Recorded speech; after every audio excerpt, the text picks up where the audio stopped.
안녕하세요. 네, 감사합니다. EBS 입시대표 강사 윤윤구입니다. 고민들 많이 가지고 오셨을 겁니다. 강의가 짧은 강의가 끝날 때쯤 고민이 어느 정도 해소가 돼서 정확한 길, 내가 어떤 것들을 준비를 해야 되는지에 대한 고민들이 좀 해결되기를 바라는 마음을 가져봅니다. 고등학교 3학년이 된다라는 것, 그리고 학부모가 된다라는 것, 수험생 준비를 한다라는 것, 대입을 준비한다라고 하는 것이 우리 모두에게 정말 쉽지 않은 일 같습니다. 하지만 되게 단순하게 생각을 해보면 이런 겁니다. 난 이제 대학을 선택하기 위한 고등학교 3학년이고 고등학교 3학년 학부모고, 난 대입의 전형을 준비하기 위해서 대입을 선택하기 위해서, 대학을 선택하기 위해서 난 무엇을 해야 되지? 라고 하는 이야기를 할 때마다 중요한 세 가지의 이야기가 있습니다. 첫 번째는 뭐냐면 대학이 어떤 전형을 가지고 있는 전형에 대한 완벽한 이해를 해야 된다라고 하는 거고요. 두 번째는 내 아들, 내 딸, 그리고 내가 고3인 내가, 수험생인 내가 어떤 역량을 가지고 있는지를 이해를 해야 되는 거고요. 그 두 가지를 우리는 일반적으로 뭐라고 하냐면 정보라고 이야기를 합니다. 그냥 나열된 숫자, 나열된 글자가 아니라 그 두 가지가 유의미한 가치를 가질 수 있을 때 우리는 이걸 정보라고 하거든요. 그 정보를 베이스로 세 번째가 나와야 됩니다. 근데 일반적으로 제가 정말 무수히 많은 학생 학부모를 상담을 하거든요. 근데 대부분 전형에 대해서는 이제 워낙 제공해 주는 곳이 많으니까 이해를 합니다. 근데 대부분은 두 번째에서 걸립니다. 학생이 가지고 있는 역량이 어떤 것이냐를 파악하지 못한 상태에서 세 번째로 넘어가면 조금 안타깝게도 100% 실패합니다. 오늘은 어쨌든 제가 세 번째에 대한 이야기를 좀 많이 드릴 겁니다. 근데 이 세 번째에 대한 이야기가 지원 전략에 대한 전략이라고 하는 걸 짜려면 정보가 제대로 입력이 돼야 된다는 사실 다시 한번 꼭 기억하시고, 그렇다면 내 아들, 내 딸, 혹은 고3인 내가 어떤 역량을 가지고 있지? 나에게 가장 뛰어난 점 뭐지? 나는 어떤 것들을 어필할 수 있지? 이 부분에 대한 고민들을 갖고 있어야만 세 번째, 오늘 제가 말씀드리는 게 되게 의미가 있다는 걸 이해를 하셔야 됩니다. 그거 아니면 현실적으로 좀 어렵거든요. 그러니까 제가 작년에 지도했던 학생들이 이제 대학을 정말 잘 갔습니다. 뭐 2.8 내신을, 고등학교 2.8 내신을 가지고 서울대를 갔거든요.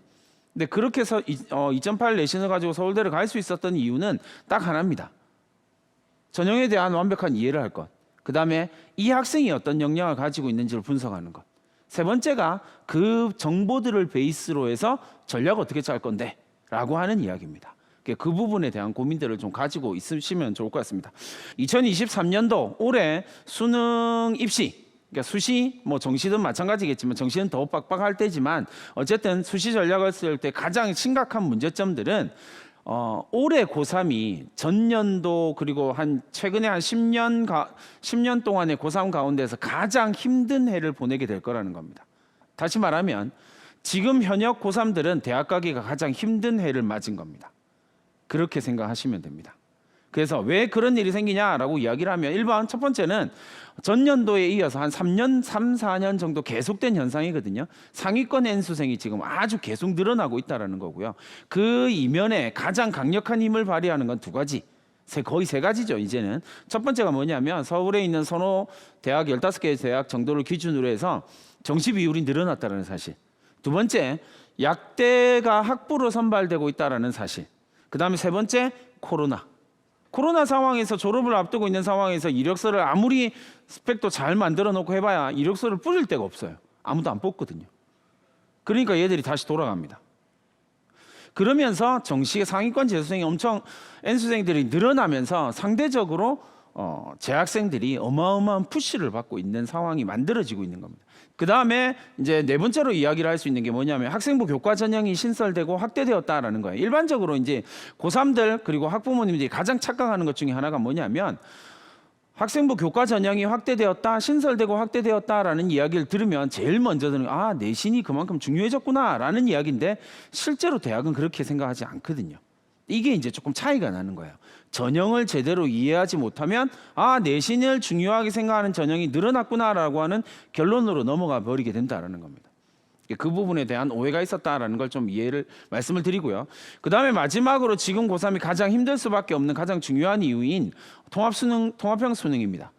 그래서 공통 선택 과목으로 이루어진 이 통합형 수능은 전체적으로 이공계 학생들한테 너무 유리하게 판이 짜져 있는 상황이고, 그러다 보니 전년도에 어떤 일이 생겼냐면 미적분을 선택한 학생들이 정시 성적을 들고 문과로 바뀌어버리는 교차 지원이라고 하는 현상이 아주 심각하게 나타났어요.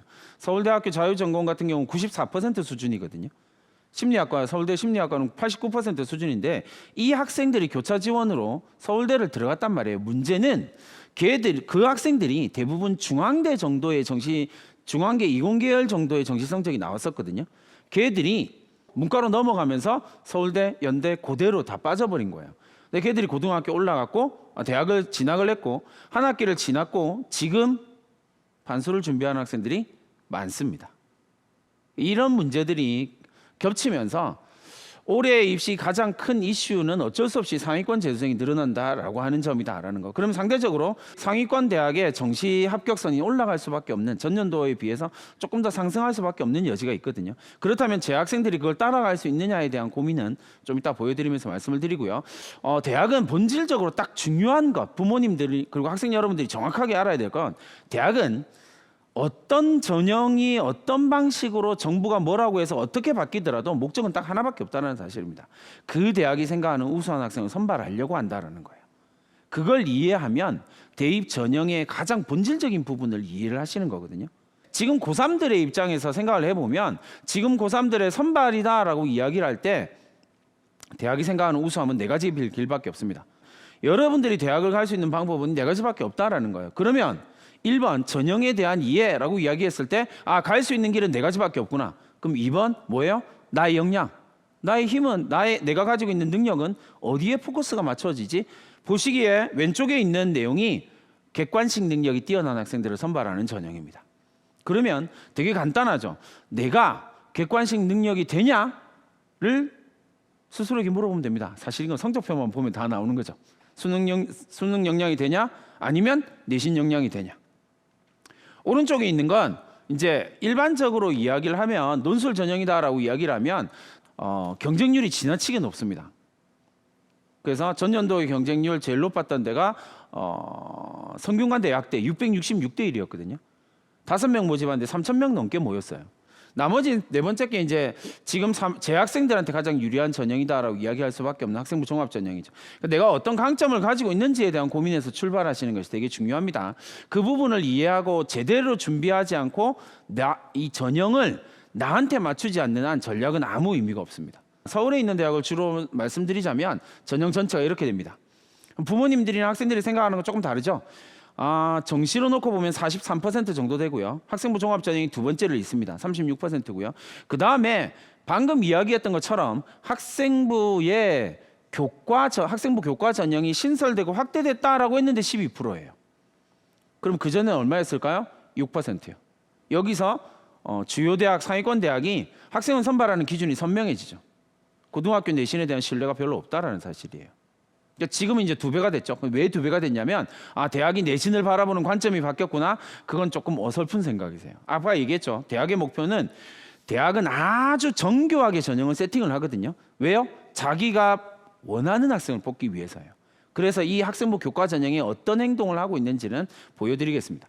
그래서 이렇게 네 가지 방법, 98% 정도의 학생이 이 네 가지 방법으로 가는 거다. 그러면 나는 어떤 강점이 있느냐라고 하는 부분들에 대해서 이야기를 한번 해보도록 하겠습니다. 첫 번째부터 살펴보도록 하죠. 학생부 교과 전형에 대한 이해입니다. 전형을 분석하면 되게 독특한 게 하나 나옵니다. 건국대학교, 경희대학교, 동국대학교, 고려대학교, 성균관대학교 학생부 교과 전형을 보시면 사실 상위권 대학의 상당수의 대학들이 이미 올해부터 전년도에 지금 서류라고 나와 있는 게 전년도에는 고대, 동국대만 서류를 반영했거든요. 근데 올해는 나머지 대학들도 반영을 하고 있는 겁니다. 그리고 지금 1, 2학년들은 점점 이게 확대가 될 거고요. 이게 무슨 의미냐면 경희대학교를 예를 들어서 말씀드리자면 경희대학교는 지역 균형으로 70% 그러니까 지역 균형이다라는 건 쉽게 말하면 그냥 내신으로 선발한다라는 거거든요. 내신으로 줄을 쭉 세웁니다. 그런데 거기에 70%인데 출결 봉사가 14% 들어가니까 56%의 내신이 들어가게 되는 거예요. 내신 56%로 줄을 쭉 세우는데 문제는 뒤에 나오는 서류 30%입니다. 이 서류 30%의 이름이 뭐냐면 교과 종합 평가라는 놈이에요. 교과 종합 평가라는 건데 이 교과 종합 평가라는 게 뭔지를 쭉 분석을 해보면 경희대가 운영하고 있는 네오르네상스 학생부 종합 전형입니다. 네오르네상스의 평가 방식을 축소한 거예요. 그럼 얘들이 뭘 하고 있는 거냐면 지금 상위권 대학들이 학생부 교과 전형이다라고 하는 전형에다가 학생부 종합 전형을 집어넣어 놓은 거예요. 그러니까 이제 어떻게 되냐면 1.5의 내신, 원래는 학생부 교과 전형은 1.5 합격, 1.6 불합격이거든요. 근데 이렇게 만들어 놓으면 어떻게 되냐면 1.6, 1.8, 1.9가 동시에 쓰고 3배수 선발하거나 2배수 선발해서 그중에서 학생부가 괜찮은 학생이 선발되는 거예요. 그러니까 정확하게 말하면 학생부 교과 전형이 늘어난 게 아니라 새로운 학종이 생긴 거예요. 그러니까 정확하게 말하면 학생부의 내신을 정량적으로 반영하는 학종이 생긴 거예요. 수학으로 예를 들어 볼게요. 수학을 이야기를 한다면 선택할 수 있는, 학생이 선택할 수 있는 과목이 확률과 통계, 미적분, 기하 세 가지의 과목 중에 선택을 해야 됩니다. 그러면 되게 단순하게 비교를 하면 이렇습니다. 확률과 통계를 선택해서 1등급 받은 학생이랑 미적분을 선택해서 2등급 받은 학생이 존재를 한다면 대학은 어떤 학생을 뽑고 싶을까요? 미적분 선택해서 2등급 받은 학생입니다. 왜냐하면 미적분 선택해서 2등급 받은 학생이 확률과 통계를 선택하면 100% 1등급이 나오거든요. 근데 확률과 통계 1등급을 선택한 학생들이 미적분을 선택했다라고 생각하면 5%만 1등급이 나옵니다. 그럼 전제를 잘 생각해 보세요. 미적분 2등급을 뽑고 싶은 대학과 확률과 통계 1등급을 가진 성적을 비교를 해보시면 됩니다. 정량적으로 뽑는다라고 생각을 하면 무조건 확률과 통계 1등급이 뽑혀야 됩니다. 이게 정량적이라는 말이거든요. 내신 순서대로 줄을 세우는 거니까. 근데 어떤 상위권 대학도 절대 이렇게 하지 않습니다. 그러니까 부모님들이 생각하고 학생들이 생각하는 거랑 고3들이 현실적으로 분석을 할 때 이 부분에 대한 분석이 정확하게 나와줘야만 한다라는 거예요. 그래야 전략이라고 하는 걸 세울 수가 있거든요.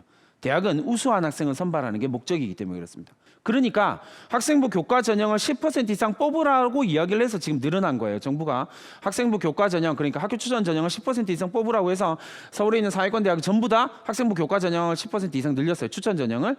그 상황에서 우수한 학생을 선발할 수 있는 방법을 찾는 게 대학의 일이거든요. 그러니까 이렇게 전제를 깝니다. 내신으로 추천받아서 학종으로 뽑는 거예요. 근데 이거 어디서 많이 들으신 것 같죠? 이게 뭐냐면 아주 오래전부터 서울대가 하고 있었던 겁니다. 이름이 뭐냐면 이른바 서울대 직윤이라고 하는 거예요.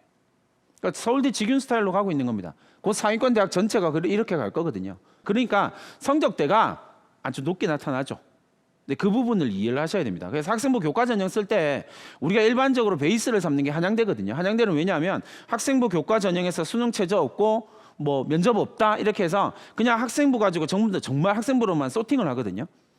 이게 맨 얼굴이라고 생각하시면 돼요. 학생부 교과 전형으로 어떻게 대학을 가냐라고 이야기를 하면 학생부 교과 전형으로 합격한 학생들의 평균 성적입니다. 한양대학교. 진짜 말이 안 되는 성적들이죠. 1.36이랍니다. 내신 1.36. 평균 성적이에요. 합격한 학생들의. 근데 문제는 고려대입니다. 고려대 전년도에 학생부 교과 전형 어떻게 운영했는지 보여드렸습니다. 그러니까 학생부를 정량적으로 반영해서 학종으로 뽑았단 말이에요. 그러니까 고려대의 학생부 교과 전형의 합격자들의 내신을 보시면 한양대보다 훨씬 낮습니다. 이걸 이해를 하셔야 돼요. 그래야 우리가 학생부 교과 전형을 제대로 쓸 수 있게 되는 거거든요. 그러면 내가 내신의 강점이 있다라고 생각하면 이렇게 서류를 반영하지 않는 대학을 써야 되는 거고요. 내가 서류도 좀 자신 있다라고 생각하면 이렇게 서류를 반영하는 대학을 일부러 써야 되는 상황이 만들어진다라는 겁니다. 학생부 교과 전형은 정량적 평가입니다. 분명히. 그러나 올해 전년도와 올해 그리고 앞으로도 학생부 교과 전형에서 서류를 반영하는 정성적인 평가를 하는 대학들이 늘어나게 될 것이다. 그렇다면 거기에 대한 평가들이 어떻게 이루어지는지를 분석하는 과정이 반드시 필요하다라는 겁니다. 어쨌든 정량적으로 평가하는 학생부 교과 전형이기 때문에 좀 예측하기가 용이합니다. 이건 다 공개되어져 있거든요. 그러니까 그 부분을 찾아보셔서 내가 이 정도의 성적으로 이 정도를 쓸 수 있겠구나라고 하는 고민을 해주시면 좋을 것 같고요. 그 다음에 대부분의 대학에서 학생부 교과 전형에서는 여전히 수능 최저학력 기준을 적용하고 있습니다. 그러면 내가 수능 최저학력 기준을 적용할 수 있는 내가 충족할 수 있는지를 고민하셔야 돼요. 서울에 있는 상위권 대학을 기준으로 말씀드리면 학생부 교과 전형 충족을 하는 학생들의 비율이 60%, 하지 못하는 학생들이 한 40%에서 왔다 갔다 하거든요. 원서를 쓸 때는 어떻게 쓰냐면 수험생들 잘 들으세요. 진짜 중요한 얘기를 하는 거예요. 내가 원서를 쓸 때는 어떻게 생각하냐면 수능 성적을 올려서 수능 최저를 맞출 것이다라고 생각하고 원서를 써요. 그럼 다 떨어집니다. 그래서 보수적으로 판단하라는 이야기를 합니다. 기준을 정확하게 보는 방법을 알려드릴게요. 생각하는 방법, 전략을 짜는 방법은 일단 3월 학평이랑 6월 모평을 기준으로 분석을 하되 3월 학평에서 6월 모평으로 성적이 상승한 학생들은 국어랑 수학을 해서 대략 한 1 정도를 더하시면 됩니다. 그렇게 생각하시고 수능 체제를 고민을 하시면 됩니다. 그리고 이제 실제로 원서 쓸 때는 이제 구모가 끝나고 쓰잖아요. 구모가 끝날 때 쓸 때는 6월 모평과 9월 모평을 평균적으로 보는 게 맞습니다. 그게 가장 이상적이거든요. 게다가 올해는 수능이 엄청 어려울 겁니다. 전년도 수능보다 더 어려울 거거든요. 어려울 수밖에 없습니다. 왜냐하면 전년도 수능은 학생들이 재학생들만 어렵다고 생각했거든요. 재학생들은 별로 어렵다고 생각 안 했거든요. 국어 빼고요. 국어는 어쩔 수 없었던 거고 국어는 작년에 출제를 잘못한 거니까 그렇게 생각하시면 됩니다. 그러니까 반드시 보수적으로 판단하셔야 됩니다. 수능 최저.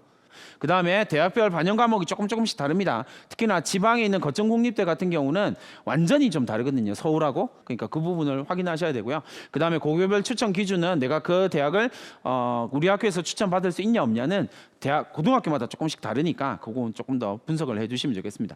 수능에 대한 이야기로 넘어가 보죠. 전년도 2021학년도 수능 전전년도죠. 수능을 평균 점수를 분석을 해보면 재학생과 졸업생을 분석해보면 차이가 이렇게 나타납니다. 그러니까 밑에는 재학생의 평균이고요. 위에는 졸업생들의 평균입니다. 47만 명 정도의 학생들 전체 전수 조사를 해서 평균을 낸 거예요. 그러면 35만 명, 그 다음에 13만 명 정도가 되는 거거든요. 그러면 13만 명의 평균과 35만 명 정도의 평균을 잡으면 국어에서 10점, 표준 점수가 10점, 수학에서 10점 납니다. 그럼 국어와 수학에서 표준 점수가 10점씩 차이 나니까 표준 점수 20점 차이가 나는 거고요. 그건 재학생들이 건국대를 쓴 정시에서요. 재학생들이 건국대를 쓴다라고 이야기할 때 재학생들이 스카이라인을 쓰고 있다는 거예요. 그만큼 점수 차이가 난다라는 이야기거든요. 근데 그걸 이해하지 못한 상태에서 나는 될 거야라고 하는 건 오기에 가까워요. 실제로 서울에 있는 상위 12개 대학에서 정시에서 N수생의 비율을 살펴보시면 정시에서 N수생들이 압도적으로 높아지고 있다는 거, 비율이 높아지고 있다는 거 확인할 수 있습니다. 그래프상으로 이렇게 여러분들이 보시면 되겠고요. 그 다음에 이제 하나 더 말씀드리자면 서울대학교 2023 신입학 전형입니다. 올해 서울대학교 이제 신입학 전형에서 서울대가 뭘 했냐면 이것도 잘 이해를 하셔야 됩니다. 정시에서 서울대가 뭘 했냐면 교과평가라는 걸 도입합니다. 정량적인 평가인 정시에서 정시에 어떻게 선발하는지 다들 아시잖아요. 수능 성적 가지고 줄 세웁니다. 이게 정시 평가거든요. 이게 정량적인 평가고요. 그런데 서울대가 2023부터 어떻게 하기로 했냐면 교과평가라고 하는 걸 도입했습니다. 어디서 들어본 것 같죠? 경희대가 이야기했던 거예요. 교과종합평가하고 똑같은 거예요. 그러니까 서울대가 먼저 발표했거든요. 서울대가 교과평가라고 하는 이름을 들고 와서 정시에다가 학종을 집어넣었습니다. 이 정시에다가 서울대가 왜 학종을 집어넣었을까요? 라고 이야기하면 다시 원론적인 이야기로 돌아갑니다. 대학의 목표는 뭐라고요? 우수한 학생을 선발하는 거예요. 그러니까 정시로 선발해 보니까 자기들이 생각하는 만큼 우수한 학생이 선발되지 않는 거예요. 그러니까 정시에다가 학종을 집어넣어 버리는 겁니다. 이게 지금 학종 집어넣었다라는 이야기거든요. 그래서 학생부에서 뭐만 보냐면 학생부 전체를 보는 게 아니라 교과학습 발달 상황만 봅니다. 뭐냐면 너 어떤 과목 선택했니? 너 그 과목에서 내신 성적의 추이는 어떠니? 그리고 선생님이 거기에 대해서 뭐라고 이야기했니? 라고 하는 3가지만 딱 들어가게 돼 있거든요. 그러니까 그걸 가지고 학생부 종합전형 평가를 하겠다라는 겁니다. 정성적인 평가를 하겠다라는 이야기거든요. 제가 자꾸 재학생들의 성적에 대해서 조금 고민스럽게 이야기를 할 수밖에 없는 부분은 데이터가 실제로 이렇게 나오기 때문에 그렇습니다. 이건 2029년도에 서울에 있는 재학생 중에서 3월, 6월, 9월 수능 4개의 시험을 다 본 학생들, 그러니까 실제로 수능 최저가 필요했던 아니면 수능으로 대학을 가려고 했던 재학생들의 전체 데이터입니다. 그러니까 맨 위에 있는 저 학생들은 최상위권 학생입니다. 재학생 최상위권 98% 보이시죠? 그러니까 3월 학평에서 98% 받은 학생이 실제 수능에서 1등급이 안 나왔다라는 이야기예요. 왜 떨어질까요?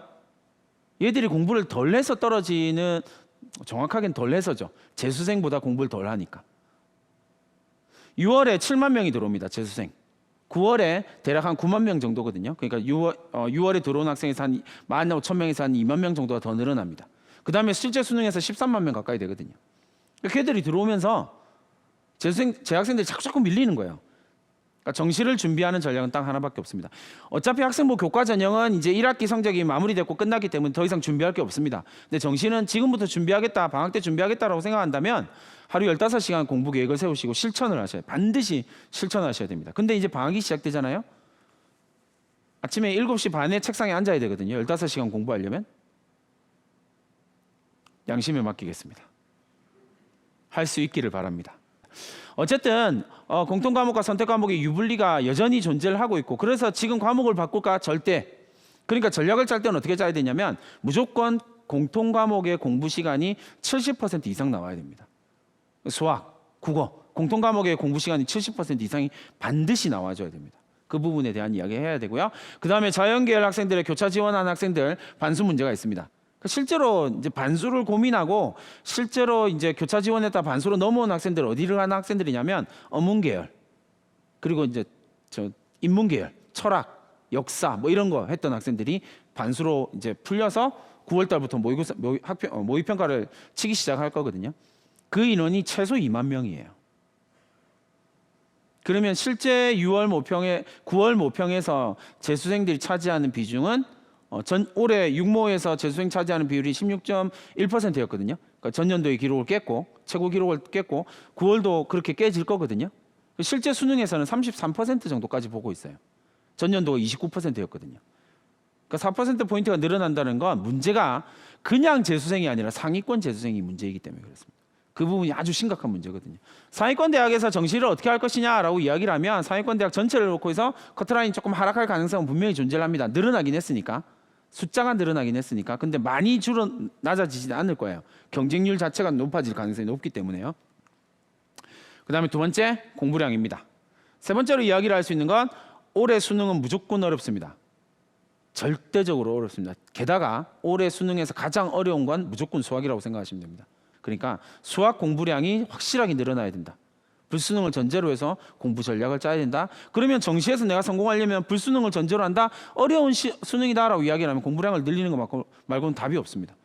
학생부 종합전형은 재학생들의 합격률이 90%가 넘습니다. 상위권 대학 거의 대부분에서요. 90%에서 95% 왔다 갔다 하거든요. 몇몇 대학은 80%, 85% 선까지 내려가긴 하는데 85%에서 95%까지 재학생들의 합격 비율이 압도적으로 높습니다. 다른 말로 하면 재학생들이 가장 유리하다라는 거죠.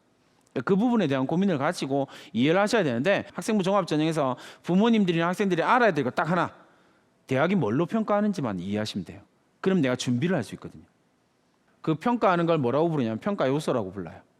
학생부 종합전형을 평가하는 대학 교수가 몇 명쯤 되냐면 대략 한 100명, 대학마다 좀 다르긴 한데 대략 100명에서 130명 정도 됩니다. 그러면 질문, 100명이 넘는 교수들이나 입학사정관들이 어떻게 학생부를 보면서 동일한 기준으로 선발을 해야 될 거 아니에요. 그래야 자기들이 대학이 원하는 학생을 뽑으니까 그 동일한 기준이 뭐냐면 평가 요소예요. 그러니까 학생부를 볼 때 대학이 뭘 보냐면 평가 요소에 해당되는 게 있냐 없냐를 보는 거예요. 우수합니다, 뛰어납니다, 탁월합니다, 모범적입니다, 성실합니다. 그런 학생 안 뽑힙니다. 착각하시는 거예요. 학생부에 그런 말이 있다고 그 학생이 우수한 게 아니에요. 왜냐하면 10만 명이 넘는 학생들이 학생부 종합전형 쓰거든요. 질문 하나만 딱 던져보시면 돼요. 그 학생 가운데 학생부에 우수하다라고 안 적힌 학생이 있을까요 없을까요? 없습니다. 10만 명 전부 다 우수해요. 학생부를 보면요. 그러니까 그 말은 아무 의미 없는 말이에요. 그걸 이해를 하셔야 돼요. 대학이 뭘 보냐면요, 평가 요소만 봐요. 학생부에 그게 있냐 없냐만 보거든요. 그러니까 내가 제대로 학생부 종합전형을 준비를 한다면 그 내용만 채워 넣으시면 돼요. 이번 방학 때라도 그걸 채워 넣기만 하면 된다라는 겁니다. 이게 그 각 대학의 상위권 대학이 가지고 있는 학생부 종합전형의 평가 요소거든요. 근데 대부분 다 이걸 씁니다. 연세대학교에서 사용하는 거냐, 학업 역량, 진로 역량, 공동체 역량이라고 하는데 전년도과 비교해서 말씀드리자면 학업 역량, 인성, 전공적 합성, 발전 가능성이라고 하는 내용이에요. 그 내용을 이해를 하시면 이게 조금 더 쉬워진다라는 거죠. 이게 뭐냐면요, 쉽게 말하면 대학 교수들이 여러분들의 학생부, 학부모님들이나 자녀들의 학생부, 고3의 학생부 딱 펼쳐놓고 컴퓨터 화면으로 보거든요. 그 컴퓨터 화면 옆에 요걸 딱 놓고 봅니다. 그냥 쉽게 말하면 체크리스트라고 생각하시면 돼요. 서울시립대학교가 공개한 자료를 보면 일반계 고등학교 지원한 학생들만 딱 놓고 분석한 자료들을 공개를 했거든요. 그 자료에 보면 뭐라고 돼 있냐면 합격생들의 일반계 고등학교 학생들의 학생부 종합전형으로 합격한 학생들의 내신 평균이 2.4예요. 2.4. 그런데 합격한 학생들을 쭉 보면 일반계 고등학교 5.2등급까지 합격을 해요. 3점대 이후부터 5점대까지가 30%가 넘거든요. 그러면 그 학생들은 왜 됐을까요? 내신이 불리한데 일반계 고등학교끼리 경쟁을 한 건데 왜 5등급은 되고 1.0은 떨어지거든요. 1.0 떨어진 학생도 많거든요. 서울시립대 같은 경우는 지방에 있는 일반계 고등학교 1.0 써서 떨어진 학생도 되게 많아요. 1.0도 떨어지는데 5.2가 붙는다니까요. 왜 그럴까요? 대학이 보고 싶은 걸 보여주면 돼요. 가장 대표적인 거 하나 말씀드려볼까요? 제가 학생들을 정말 상위권 대학을 많이 보내는데 제가 제일 좋아하는 게 뭐냐면 저기 두 번째 겁니다. 새로운 지식을 획득하기 위해서 자기주도적으로 노력하고 있는가라고 하는 문장이에요. 전 저 문장 정말 좋아하거든요. 그러면 저 문장을 구현해내기만 하면 되거든요. 학생부에 두 가지를 딱 구현해내면 됩니다. 뭐예요? 새로운 지식을 획득하기 위해서 노력하고 있는 장면. 두 번째, 그걸 내가 열심히 하는 장면. 내가 열심히 하는 장면 딱 하나밖에 없죠. 선생님들을 찾아내면 질문하시기만 하면 돼요. 방학을 안 했어야지. 그럼 방학할 때까지. 개학 8월 중순쯤에 합니다. 그럼 8월 16일, 17일 정도에 개학을 할 거예요. 그러면 17일부터 30일까지. 선생님 계속 질문하러 다니시면 돼요. 그러고 바꾸면 되는 거거든요. 빨간색 첫 번째 겁니다. 교과와 각종 탐구 활동을 통해서 지식을 확장하려고 하고 있는가? 그럼 제일 중요한 문장의 단어가 뭘까요? 확장이요. 그러면 지식을 확장했다라는 사실은 내가 어떻게 보여줄 수 있지? 이걸 고민하시는 거예요. 이 글을 읽는 교수가 이 글을 보면서 확장이라는 단어를 떠올릴 수 있도록 글만 써주면 되는 거거든요. 그럼 내가 그 액션을 취하기만 하면 되는 거예요. 그러면 교수들이 세 번째 거 빨간색으로 되어 있는 게 뭐냐면 탐구력이거든요. 탐구력이 있는지 없는지를 이 세 가지 문장으로 평가하겠다라는 거예요. 그럼 내가 확장되는 장면을 보여줘요? 그럼 어떻게 해요? 탐구력이 있다라고 인정해 주는 거예요. 그러면 1단계가 통과되는 겁니다. 제가 어떤 액션을 자꾸 취하라고 하는 이유가 이겁니다. 학생부 종합 전형을 딱 갔을 때 학생들이 교수들이 바라보는 화면입니다. 여러분들의 학생부가 이렇게 보이거든요. 그래서 빈칸으로 다 덮어져 있는 부분, 블라인드 되어 있는 부분들은요, 복사해서 붙여넣은 부분이요. 그럼 교수가 못 봐요. 그럼 교수가 못 보니까 평가할 수 없네요. 그럼 평가 불가 탈락입니다. 그걸 이해를 하셔야 돼요. 그러니까 내가 지금 한 달 보름 정도 남은 시간 동안 충분히 준비를 해서 여기가 블라인드로 안 나타나도록만 해주시면 돼요. 그럼 평가 대상이 되는 거고 그 고등학교에서 없던 학생부가 나타나는 거거든요. 그러면 1단계가 통과됩니다. 제가 이런 말을 이제 할 때마다 제일 많이 듣는 말이 선생님 저희 학교는 그렇지 않아요. 그렇죠. 당연하죠. 근데 잘 생각해 보세요. 대학은 고등학교를 평가하지 않습니다. 이게 대학의 가장 본질이거든요. 대학은 우수한 학생을 선발하는 게 목적이기 때문에 우수한 학생을 찾지 우수한 고등학교를 찾지 않습니다. 그러니까 내가 우리 학교가 그렇지 않아요 라고 핑계대면 대학도 그래 넌 그러면 오지 마 라고 이야기를 할 뿐입니다. 근데 우리 학교는 안 그런데 나는 그럴 거예요 라고 도전을 시작하면 대학은 그 어려운 환경을 뚫고 네가 뭔가를 만들어내려고 노력했구나. 합격. 발전 가능성이 뛰어나구나. 이렇게 가는 겁니다. 학생부 종합 전형을 지원할 때 가장 중요하게 생각해야 될 건 올해부터는 이제 자소서 미제출 대학이 존재하고 있으니까 그 부분에 대한 고민을 하셔야 되고 줄어들었습니다. 특히나 서울에 있는 상위권 대학에서 학생부 종합 전형의 모집 인원이 줄어들었기 때문에 경쟁률이 조금 상승하게 될 겁니다. 이 경쟁률이 상승하게 되면 학생부를 어떤 식으로 정교하게 만들어냈느냐가 포커스가 될 겁니다. 그러니까 지금 이 짧은 시간 동안 여러분들이 바꿔야 될 건 자율활동과 교과 세트. 그 부분에서 내가 어떤 걸 정교하게 어떤 역량을 정교하게 보여줄 수 있는지를 픽스하고 준비를 하셔야 돼요. 그 다음에 자소서가 있다면 다른 거 다 빼고요. 역량 중심 자소서를 쓰셔야 됩니다. 이게 되게 중요한 단어입니다. 자소서 제가 전국을 돌아다니면서 자소서를 보는데 진짜 답답한 것들이 되게 많아요. 자소서 1번 쭉 보면 이런 얘기 나옵니다. 뭐라고 돼 있냐면 저는 사교육을 받지 않고 뭐 쭉쭉쭉. 생각해 보세요. 대학의 입장에서요. 그걸 읽는 교수의 입장에서 이 학생이 사교육을 받았다 안 받았다는 중요할까요? 안 중요할까요? 그걸 중요하게 생각하는 교수는 한 명도 없습니다. 뭘 봐요? 그래서 네가 어떤 능력을 갖고 있는데. 그래서 능력이 중요하다는 거예요. 그걸 중심으로 써주는 게 되게 중요합니다. 그 다음에 대학이 제일 좋아하는 건 네 번째 겁니다. 선택 과목을 연계해서 심화 탐구. 그러니까 이번 방학 때 반드시 선택 과목과 연계된 내가 이 선택 과목을 선택한 이유가 반드시 학생부에 있어야 됩니다. 그리고 내가 이 과목을 선택해서 어떤 탐구를 진행했는지는 반드시 독서와 연결시켜서 기술을 해주셔야 돼요. 자, 논술에 대한 이야기를 해야 되는데 논술은 제가 앞서 말씀드렸던 것처럼 사실 딱히 할 이야기가 별로 없습니다. 논술이라고 하는 건 수능 체제가 제일 중요합니다. 수능 체제를 맞출 수 있느냐 없느냐가 제일 중요하고요. 두 번째 논술에서 좀 고민해야 될 건 대학별로 이 유형이 좀 여러 가지거든요. 그 유형에 맞는 나한테 맞는 유형이 어떤 거냐를 분석하셔야 돼요. 팁을 하나 드리자면 4년 전 기출문제를 활용하시는 게 제일 좋습니다. 1, 2, 3 전 3년도 3개년 기출 문제는 계속 반복해서 풀어야 되는 것들이거든요. 그러니까 그건 건드리지 마시고 4년 전 기출 문제, 대학 기출 문제를 쭉 보시고 그걸로 몇 개 대학, 유형별로 몇 개 대학을 풀어보시고 나한테 맞는 유형인지 아닌지를 확인하시고 맞는 유형을 쓰세요. 이게 제일 중요하거든요. 그래야 이게 올라갑니다. 점수가. 그 부분을 좀 이해를 해주시면 좋을 것 같고요. 논술 지원 전략입니다. 대학이 발표하는 자료만 잘 보시면 돼요. 거기에 모든 게 다 나와 있거든요. 그 부분을 고민하시면 되고, 두 번째로 말씀드렸던 거 유형별 적합도가 어떻게 되느냐. 그 다음에 제발 부탁드리는 거요. 수능 최저학력 기준 보수적으로 판단해야 된다라고 하는 거 말씀드립니다. 일반적으로 수능 최저학력 기준을 쓸 때 제가 이제 학생들 쓸 때의 팁은 둘둘둘로 갑니다. 이게 이제 가장 안전한 패턴이거든요. 둘둘둘로 갑니다. 안전한 거 2개, 그 다음에 조금 소신 있게 쓰는 거 2개, 그리고 아주 질러보는 거 2개. 이 정도의 게 가장 정상적이거든요. 근데 다만 6논술을 쓸 것인지에 대한 고민은 조금 하셔야 됩니다. 왜냐하면 여기는 경쟁률이 매우 높기 때문에 6논술을 쓴다고 답이 나오진 않거든요. 게다가 6논술을 쓸 때 6가지 다 논술을 쓸 때 꼭 주의해야 될 점은 유형별로 묶어서만 쓰셔야 된다는 거. 그 다음에 수능 최저학력 기준도 단계별로 나누어서 내가 수능을 못 쳤을 때까지 염두에 두고 단계별로 수능 최저학력 기준에 맞는 대학을 써야 된다는 거. 이렇게 3가지 정도만 기억을 해 두시면 좋을 것 같습니다. 제가 제일 좋아하는 말입니다. 사페레 아우데라고 하는 말인데 학생들한테 제일 많이 하는 말이기도 해요. 사페레 아우데라는 말은 뭐냐면 감히 알려하라. 감히 알려고 도전하라.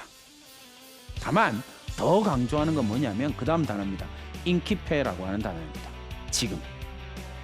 모든 선택, 모든 전략은 내가 지금부터 준비를 시작합니다. 멋진 결과를 만들어내는 강원 지역 학생 학부모님 되기를 바라면서 강의를 마무리 짓겠습니다. 감사합니다.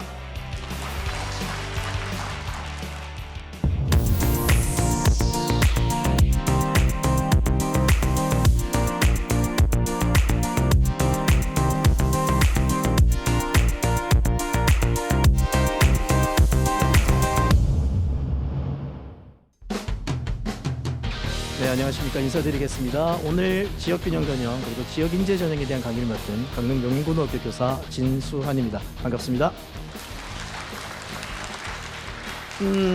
어렵고 답답하실 거예요. 대입 전형 많이 변화되고 있고 또 뭐 여러 가지 대입 정책의 변화, 교육 과정의 변화 등을 통해서 무엇을 준비해야 될지에 대한 고민들이 굉장히 크실 거라고 생각을 합니다. 앞에서 뭐 여러 가지 좋은 말씀 주셨고요. 오늘 이 시간에는 제가 그 범위를 조금 좁혀보고자 합니다. 많은 학생들이 아직 궁금해하는 전형들이죠. 지역균형 전형, 그리고 우리 강원도 학생들만 쓸 수 있다라는 강원 지역의 지역인재 전형에 대한 이야기를 조금 더 구체화시켜서 한번 지원 전략 안에서 말씀을 드려보도록 하겠습니다. 그러면 지역균형에 대한 이야기, 지역인재에 대한 이야기를 하고자 한다면 지난해 처음으로 실시되었던 결과들을 한번 짚고 넘어가 보도록 하겠습니다. 주요 대학 11개 대학의 지난해 수시 모집 결과입니다. 자, 분석해 보면 교과에서 그 지원자가 무려 2만 3천여 명이 지원을 했고요. 종합에서는 논술에서는 꽤 많은 인원들이 감소를 하고 있습니다. 그 이유는요. 아무래도 서울 주요권 대학에서 지역균형 전형을 신설하면서 대폭 교과 전형에 대한 지원풀들이 증가했다고 보시면 되겠습니다. 자, 그렇다면 교과 전형에서의 상대적인 지원이 증가한 이유는 아무래도 종합이라든가 논술과 같이 뭔가 별도로 준비를 해야 되는 전형과는 다르게 교과 전형은 성적 가장 핵심적인 요소가 될 겁니다. 이는 1학년부터 3학년 1학기까지 이미 여러분이 준비를 하고 있는 요소죠. 물론 여기에 수능 최저 기준이 첨가되는 대학들이 있긴 합니다만 결국 수능이라고 하는 것은 우리가 상시적으로 준비를 3년 동안 가능했던 지점이기 때문에 서류의 준비나 또는 논술 고사의 준비보다는 조금은 부담이 덜한 전형이라고 판단이 되는 거죠. 자, 15개 대학 중위권 대학의 내용입니다. 역시 교과 증가했고요. 종합 논술이 감소되는 경향성을 지니고 있습니다. 특히 지역균형 신설 영향으로 이 중위권 대학 15개 대학의 교과 전형의 지원 비율의 급상승은 눈에 띌 정도였습니다. 물론 실제적인 등급의 결과는 저희가 예상했던 바와 조금 다르게 형성되는 구조를 가지고 있었습니다만 어쨌든 지원 비율, 올해도 그 비율은 계속 올라가지 않을까라는 조심스러운 예측을 드려봅니다. 자, 지역 거점 국립대입니다. 재작년에 경쟁률이 많이 내려앉았어요. 저희 지역에 있는 강원대 경쟁률도 그렇게 높지는 않았습니다. 그래서 염려했던 것, 지고국의 것들이 인구 감소에 학생 수의 감소 영향으로 떨어지는 건 아닌가에 대한, 하지만 올해 다시 그 경쟁률은 증가 추세로 올라갔던 것들을 이야기할 수 있습니다. 자, 경쟁률에 대한 이야기 아까 맨 처음에 말씀드렸죠. 교과 전형 급상승했습니다. 그 수치를 보면 이렇게 해요. 재작년 7.55대 1의 경쟁률이 지난해 11.86대 1까지 급상승하는 효과를 보여주고 있습니다. 수도권의 주요 대학 대부분의 경쟁률, 아무래도 지역균형 전형의 영향으로 상승하는 구조를 가졌다는 측면 얘기할 수 있고요. 또 지균 신설했습니다만 등급의 구간에는 변화가 있었으나 여전히 학종에 더 많은 학생들이 지원하는 경향성을 가지고 있었다. 그렇다면 단순히 경쟁률의 문제가 아니라 내가 가지고 있는 등급대 학생들이 어느 정도의 대학에 지원하고 있는 것도 같이 비교를 하실 필요가 있습니다. 자, 모집 인원의 변화 비교를 좀 작년과 재작년을 통해서 해보면 교과 전형은 아까 말씀드린 대로 이 모집 인원이 점점점 증가하는 추세를 띠고 있고요. 반면에 종합은 전반적으로, 논술도 전반적으로 감소하는 경향성을 가지고 있었습니다. 자, 그러면 오늘 말씀드린 지역 균형이 있고 지역 인재가 있어요. 여전히 혼돈스러워 하시더라고요. 비슷해 보이니까. 그런데 지역 균형은 보이시는 대로 대부분 몇 개 대학은 다르긴 합니다만 교과 전형으로 선발을 하고요. 지역 인재 전형은 전형에 자율성을 주고 있습니다. 지역 균형을 선발할 때 교육부에서는 교과 전형으로 뽑아주세요라는 요청 드렸던 것들로 거의 정체가 되고 있죠. 자, 대상 대학들은 지역 균형은 수도권 소재 대학이고요. 지역 인재 전형은 지방권 대학들이 되는 겁니다. 또 지원 조건을 보시면 학교당 추천 인원의 인원 제한이 가능한 게 지균입니다만 지역 인재 전형은 한 가지 조건이죠. 우리 강원 지역 인재는 우리 강원도 학생만 씁니다. 어떻게 해요? 고등학교 입학해서 졸업 때까지입니다. 좀 있으면 물론 강화되고 있습니다만 이올해 3학년 학생들이 가는 해에 지역 인재 전형은 그렇게 대부분 조건들이 걸려 있다는 겁니다. 자, 교과 전형의 특징 간단히 언급할게요. 저 두 가지 말씀드립니다. 첫 번째, 대학별 내신 반영 방법이 달라요. 여러분들 선생님들을 상담할 때 어떻게 해요? 저 2.3인데 어느 대학 갈 수 있어요? 저 1.8인데 어느 대학 갈까요? 안 됩니다. 그렇게 하시면 안 돼요. 자, 대학은 대학 나름의 환산 방법을 가지고 있고요. 그걸 통해서 줄을 세웁니다. 물론 종합전형하고는 달라요. 교과전형 얘기입니다. 그러면 내가 2.8인데 저 친구는 2.3이에요. 내가 떨어지겠네? 아니요. 대학별 환산 등급을 돌려보고 환산 점수를 돌려보면 오히려 2.8 학생이 2.3보다 환산 점수가 높은 경우들이 발생을 합니다. 무슨 얘기냐 이거예요. 평균 2등급입니다. 받은 등급, 개별 등급은 다르나 우리가 흔히 얘기하는 평균 2등급이에요. 등급에 따라서 대학은 환산 점수를 부여합니다. 그냥 등급으로 뽑는 게 아니에요. 등급별 환산 점수를 줘요. 그랬더니까 사례 1번 친구는 475점이, 사례 2번 학생은 470점이 나와요. 누가 우수해지죠? 같은 2등급인데 사례 1번 학생이 한 대학의 사례 점수가 훨씬 더 높아지는 거죠. 근데 이걸 여러분이 계산하기가 너무 어렵습니다. 어떻게 하시면 되느냐? 두 가지. 첫 번째, 학교 선생님 상담. 대입 상담 프로그램에 다 나와요.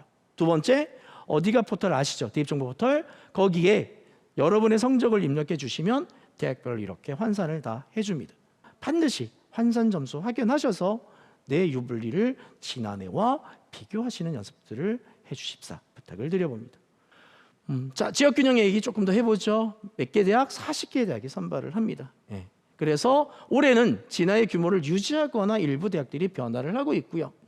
여기에 또 하나, 교과 환산 점수 플러스 서류 점수, 정성평가를 도입하는 대학들이 점차 증가하고 있습니다. 자, 변화된 요소 잠깐 비교해 볼까요? 파란 글씨로 변화된 거 찾아봤는데요. 건대, 작년에 엄청났어요. 경쟁률. 왜 그랬을까요? 추천 기준 제한 없었고요. 최저가 있었는데 되게 낮았는데 올해는요, 그 최저마저도 폐지시켜 버렸습니다. 높지도 않았던 최저가 사라졌고요. 모집 인원에 추천 인원에 제한이 없어요. 쓸까요, 안 쓸까요? 씁니다. 반면에 경희대 보세요. 고경계 전형에서 지역균형이라고 이름을 바꾸면서 계열별 모집 추천 기준을 뒀던 것을 이제는 5%로 계열 기준을 없애버렸습니다. 다른 대학들 볼까요? 여대들 포함합니다만, 자, 중앙대 보세요. 10명 추천 가능해서 20명으로 더블 스코어로 넘어가 버렸습니다. 홍대요? 5명에서 10명으로 증대시켜 버렸어요. 어떤 현상으로 나타날까요? 첫 번째 여러분이 봐야 될 부분, 졸업 시기별 지원 자격을 확인하셔야 돼요. 재학생들은 상관없어요. 그런데 일부 대학은 재학생만 가는 대학, 연대가 대표적이죠. 어떤 대학은 졸업생이, 어떤 대학은 삼수생만, 어떤 대학은 구수생까지 이렇게 포함을 시킵니다. 거기에 따른 유불리도 달라질 수 있다는 것을 보시면 좋겠고요. 자, 두 번째 게 중요합니다. 일부 대학의 지원자 풀을 확대시켰습니다. 어떻게 될까요? 경쟁률 상승? 그러면 등급의 변화? 어떨 것 같으세요? 굉장히 조심스럽게 접근하셔야 됩니다. 지난해도요, 중복 추천이 될까요? 왜냐하면 생각해 보십시오. 자, 중앙대학교에서 학교별 20명이라고 얘기를 했어요. 그러면 본인이 다니고 있는 고등학교에 1등부터 20등까지 성적을 한번 떠올려 보세요. 몇 등급일까요? 성대를 갈 수 있는 등급이 나오나요? 중대를 갈 수 있는 등급이 나오나요? 아닐 수도 있을 겁니다. 그러면 그 학생들은 그 대학을 안 쓰죠. 그러면 위에 성적이 좋은 친구들이 어떻게? 승자 독식을 하게 됩니다. 즉 중복 추천들이 많이 발생을 할 거예요. 중복 추천의 발생은 결국 중복 합격의 발생. 그로 인해서 역시 충원율이 올라갈 수 있는 구조도 있을 겁니다. 다만 교과 전형의 특성상 점수 구조가 굉장히 촘촘하게 형성이 됩니다. 등급은 커 보이지만 점수 차이는 굉장히 좁을 수가 있어요. 그래서 경쟁률의 변화를 통해서 합격선의 변화를 예측하기는 쉽지 않습니다. 다만 올해 좋은 건 뭐죠? 지난해 여러분 선배님들은 전혀 결과가 없이 감으로 지원을 했어요. 근데 올해는 결과들이 공개되기 시작했고 여러분 선배님들의 결과들이 쌓여 있죠. 그걸 놓고 구간들을 정하면 좋을 것 같습니다. 방법이 조금 다르긴 합니다만 건대는 교과활동, 경희대는 교과학습발달 상황 중심, 고대는 학업 역량을 제외한 종합전형평가를 그대로 따르고 있다는 겁니다. 반면에 성대 보세요. 진로선택과 전문교과만 가지고 서류평가를 하겠다는 얘기를 던집니다. 내가 어디에 강점이 있는가를 찾고 거기에 적합한 정성평가 대학을 결정하는 고민들이 필요해 보인다는 말씀을 드려주죠. 자, 경쟁률 늘 교과 전형이 좀 낮아요, 상대적으로. 그런데 지난해 건대는 오히려 교과 전형이 자기 추천의 종합 전형보다도 기본적인 경쟁률이 올라가는 양상을 보여줬습니다. 자, 대학별 결과를 좀 보면요, 아까 말씀드린 대로 처음에요, 조금 내가 충원을 통해서 한번 해봐야지라는 욕심 때문에 지원자의 등급들은 예년보다 낮아졌다고 해요. 그러나 실제 결과들은 여전히 높은 쪽에서 형성되고 있기 때문에 반드시 올해 지원을 하실 때는 지난해 결과를 함께 보시면서 지원 전략을 구성하실 필요가 있습니다. 자, 지역균형 전형 결과, 그래서 저희들이 예상과 올해 결과를 분석해 봤는데요. 아까 말씀드린 대로 여러 가지 합격 가능성의 증가 때문에 합격성 좀 떨어지지 않을까 예상을 했는데 의외로 입결의 하락 그렇게 크지 않았고요. 올해 결과들을 보면서 다시 한번 비교하실 필요 있다는 말씀은 다시 한번 강조드려 봅니다. 자, 교과 전형의 특징 잠깐 언급하면 아까 말씀드렸죠. 경쟁률이 다른 전형보다 낮게 형성됩니다. 그런데 지난해 시립대 같은 경우는 오히려 교과 전형이 높아지는 양상, 직윤의 영향력 확인해 볼 수가 있을 겁니다. 자, 충원율입니다. 충원율은 뭐죠? 최초 합격 말고요, 충원 합격을 학생들이 비율입니다. 자, 교과 전형, 종합 전형, 논술 전형으로 보셨을 때 교과 전형의 충원 합격률이 엄청나게 높습니다. 그러면 내가 상향 지원을 고려할 때는 종합이나 논술을 고려할 수도 있습니다만 충원 합격까지 고려한 교과 전형에 대한 지원 전략도 적기적절하게 구성하실 필요가 있다라는 말씀을 드려봅니다.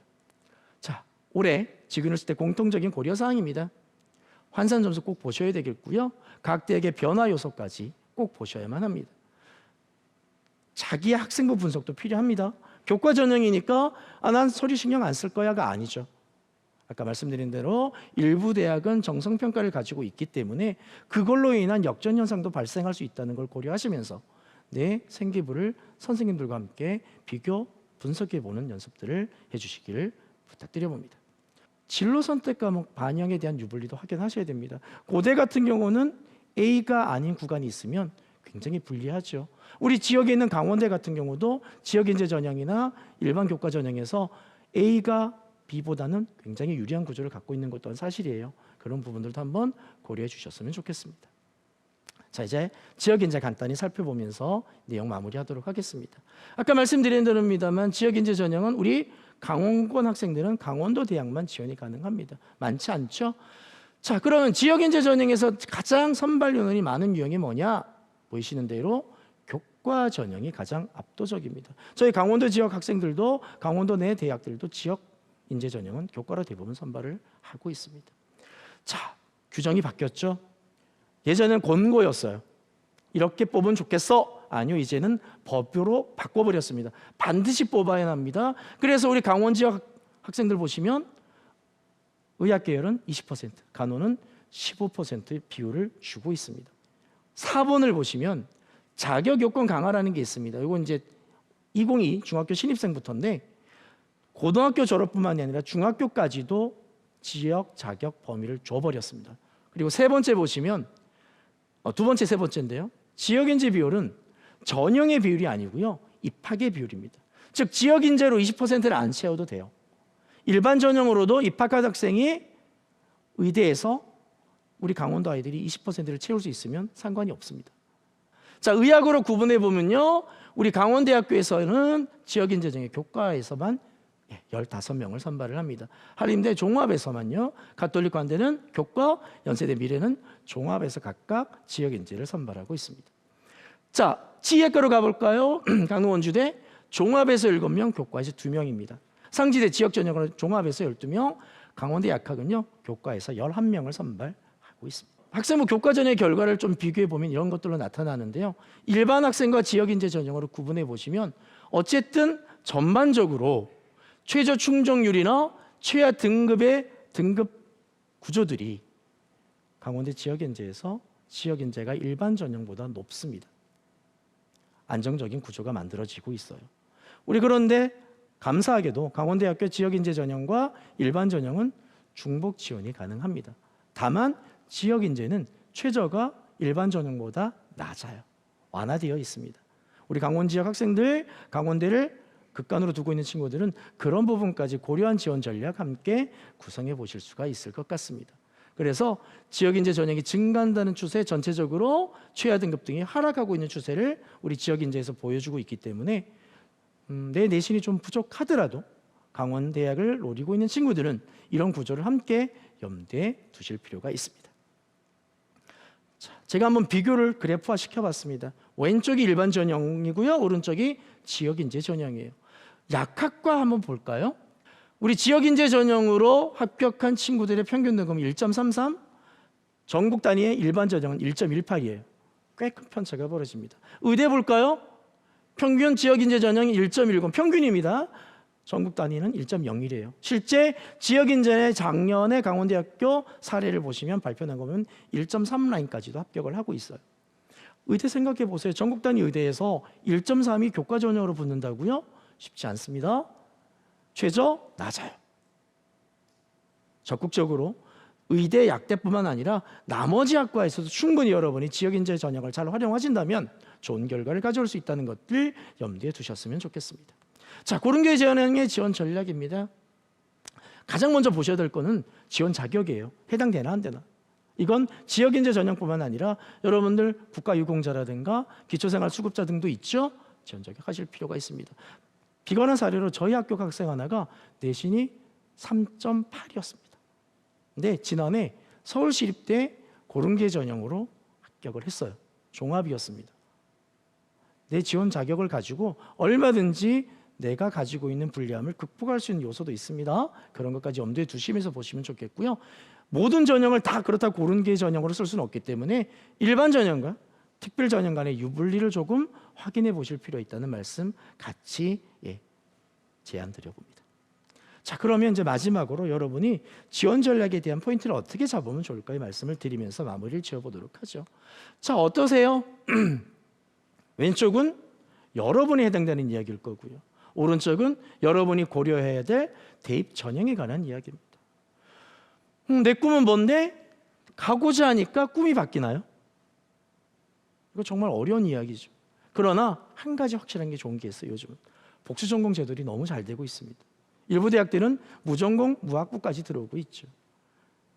복수전공을 통해서 내 꿈을 실현할 수 있는 구조들도 있으니까 조금 더 넓게 생각해 보실 필요는 있습니다. 한 가지 더 부탁은요. 제발 대학 말고요. 학과 고민하세요. 사범대, 내가 교사가 꿈인데 왜 일반 학과를 가십니까? 이 고민을 해주셨으면 좋겠어요. 또 하나, 교과 전형 시간에 종합 얘기하긴 뭐합니다만 여러분들 제발 수업 시간에 어떤 활동들을 내 전공과 연관시키지 마세요. 고등학교는 의사를 만들기 위한 교육기관이 아닙니다. 대학을 그리고 양질의 교육과정을 만들기 위한 기관이에요. 그렇다고 한다면 내가 의사가 꿈이더라도 영어 시간에는 영어의 능력을 향상시키시고요. 수학 시간에는 수학 능력을 향상시켜 나가시면 됩니다. 그런 여러 가지 교과 안에서의 종합적인 평가들을 보고 대학은 필연 요소들을 확장시켜서 선발을 하는 겁니다. 영어 시간에 내가 생명과학 간다고 DNA 얘기하지 않으셔도 돼요. 그러면 여러분 체육 시간에 뭐 하실 거예요? 쓰러진 친구의 발목을 잡고 치료를 하실 건가요? 아니시잖아요. 그러실 필요 없습니다. 여러분에게 주어진 교과목 안에서 수업을 통해서 충실히 공부를 해나가시면 됩니다. 그건 결국 성적으로 드러나게 될 거고요. 평가를 통해서 여러분의 역량으로 드러나게 될 겁니다. 교과에서 요구하고 있는 역량을 쌓아가는 것들이 결국은 대입의 가장 큰 기본 고려사항이라는 것들을 염두에 두셨으면 좋겠습니다. 내가 갈 수 있는 현재 위치의 대학과 가고자 하는 목표치의 대학을 그 갭을 어떻게 줄여나갈 것인가의 제안입니다. 뭘로 할 건가? 논술요? 쉽지 않을 겁니다. 서류요? 녹록지 않을 수도 있어요. 하지만 내가 할 수 있는 강점을 찾고 그 강점을 통해서 구간을 줄여나가는 연습을 하면 좋고요. 3학년의 경우 이제 다 거의 끝났어요. 그러면 이번 여름방학 기간 뭐 중심으로? 수능을 중심으로 공부하시면서 수능 최저를 통해서 내가 가고자 하는 대학의 비율을 조금이라도 줄여나가는 방식을 택하면 좋습니다. 또 하나 제안 드립니다. 면접이 있습니다. 실제로 대학에서 면접을 통해서 0.5등급에서 8등급까지 뒤집어지는 구간들이 꽤 많습니다. 면접도 교과 전형, 종합 전형에서 얼마든지 유리한 대학별 고사가 될 수 있다는 것들 염두에 두시면서 철저한 준비 학교에서 선생님들과 함께 진행해 주시면 좋겠습니다. 자, 상담하십시오. 여러분들의 상담의 결집체는 학교입니다. 학원 안 가셔도 돼요. 얼마든지 여러분 주변에 학교에 담임 선생님이란 훌륭한 전문가가 계십니다. 그리고 강원도교육청 하나에 진학지원센터가 있죠. 거기서도 많은 상담이 진행되고 있으니까 그런 상담 통해서 나에게 유리한 점과 필요한 전략들을 구성해 보시기 바랍니다. 결국 우리가 목표 대학의 설정에 대한 문제일 겁니다. 내신 등급 아닙니다. 내가 6월, 9월 모평을 통해서 취득했던 성적을 기반으로 대학을 설정하시면 좋아요. 내가 강원대학교가 안정적이라고 한다면 정시에서 수시에서 강원대학을 쓸 필요는 없는 거죠. 내가 최저를 가지고 강원대학을 충족할 수 있다면 내 내신이 좀 부족하더라도 수시 등급 라인을 강원대부터 잡으셔도 무방하다는 겁니다. 실제 지난해 강원대 구간을 보시면요. 실제로 저희 학교 사례입니다. 지역인재에서 6.8등급 학생이 합격을 했습니다.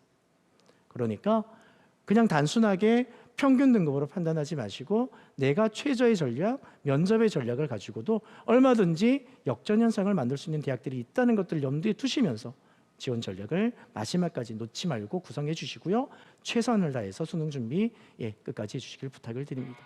얼마 남지 않은 시간일 수도 있습니다만 하지만 여러분의 노력이 아직까지도 많은 시간들을 간과할 수 있는 노력들이 이어질 수 있는 여지도 있습니다.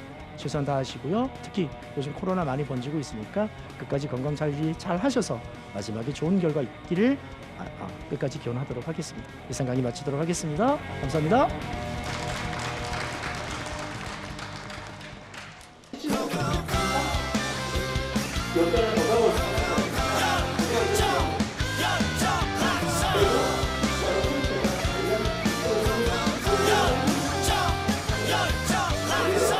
지역균형 전형이라던가 지역인재 전형 등 이제 수많은 다양한 전형들이 있다는 것도 알게 되고 이제 지금까지는 내신 성적이 가장 중요하다고 생각을 했는데 그것뿐만이 아니라 전체적으로 학생부에 대한 중요도도 다시 인지를 할 수 있게 됐다는 점에서 많은 도움이 됐습니다.